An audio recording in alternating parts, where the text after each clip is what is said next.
madaxweynaha maamulkaasi Muuse Bixi Cabdi oo khudbad dhinacyo badan taabanaysa ka horjeediyay bulshada deegaanada Somaliland xilli uu ku guda jiray ololihiisa doorasho waxa uu sheegay inay qorsheynayaan dhawaan dhamaystirka heshiiskii isafgaradka ahaa oo Somaliland ay la gashay dowladda dalka Ethiopia. Muuse Bixi waxa uu sheegay in uu qorsheynayo inta doorashadiisa aysan dhicin in guud ahaanba lagu guuleysan doono sidii dowladda dalka Ethiopia ay marinbadeed u heli lahayd. Muuse Bixi waxa uu sheegay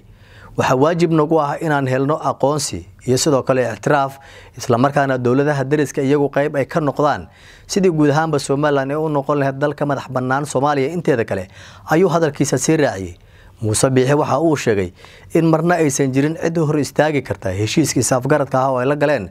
dowladda dalka Ethiopia kaas oo dhacay 1 bisha January sanadkan aynu ku guda jirno. Muuse Bixi waxa uu tilmaamay khudbadii uu halkaasi ka jeediyay in mar walba ay diyaar u yihiin sidii Somaliland oo badla'aana ay bad u heli lahayd. Waxa uu tilmaamay in dani ay ugu jirto sida uu hadalka u dhigay shacabka deegaanada Somaliland si ay u helaan aqoonsi isla markaana ay ula mid noqdaan dowladaha gobolka.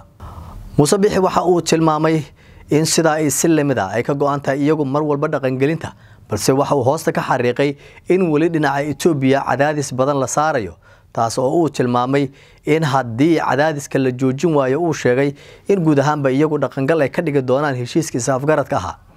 Ethiopia dhinaceeda marka la eego iyadu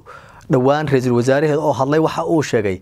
inay adkaatay heshiiskii ay la galeen maamulka Somaliland taas oo dib u dhigtay in heshiiskaasi si rasmi ah loo bedelo. waraysi uu bixiyay oo su'aalo kala duwan lagu weydiiyay Abiy Ahmed waxa la weydiiyay su'aalo dhowr ah oo ku saabsanaa xilliga uu dhaqangal noqon karo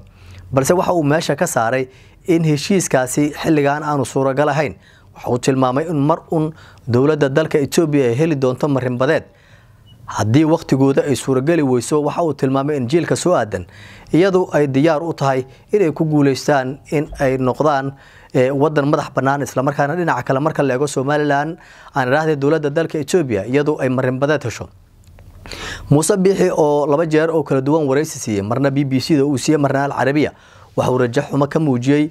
in heshiiskii uu la galay dowladda dalka Ethiopia cadaadis badan la saaray isla markaana buuq iyo qaylo lagu furay taas oo uu sheegay inuusan ogeyn xilliga dhaqangalka uu noqon karo balse khudbadii maanta uu jeediyay ayaa u muuqanaysa mid uu rabo inuu ku kasbado qulubta shacabka deegaanada Somaliland maadaama xilligan uu qorsheynayo in mar kale kursiga uu ku soo laabto. ololihiisa doorashada ayuu qayb ka dhigay Muuse Bixi Cabdi madaxweynaha Somaliland sidii guud ahaanba shacabka uga dhaadhicin lahaa in iyagu ay heli doonaan ictiraaf oo 30 sano u dambeeyay Somaliland ay raadinaysay. siyaasiyiinta isagu kula tartamaya xilka madaxweynaha maamulka Somaliland ayaa dhawaan shir jiraayad oo ay qabteen waxa ay sheegeen in marna aysan suuragal noqon karin heshiiska uu Somaliland ay la gashay dowladda dalka Ethiopia in marna uusan dhaqangali doonin taas oo siyaasiyiintu ay ku tilmaameen maran habaabin uu doonayo Muuse Bixi inuu ku sameeyo bulshada deegaanadaasi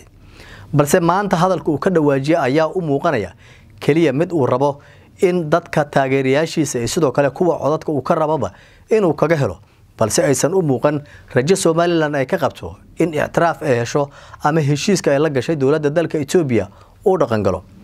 dowladda Soomaaliya dhinaceeda waxa ay cadaadis xoogan saartay gaar ahaan arrimaha dibadda sidii guud ahaanba dowladda dalka Ethiopia heshiiskaasi ay kaga noqon lahayd taas oo ku qasabtay Abiy Ahmed iyo sidoo kale dowladda dalka Ethiopia in rajo xumo ay ka muujiyaan heshiiskii Somaliland ay la galeen.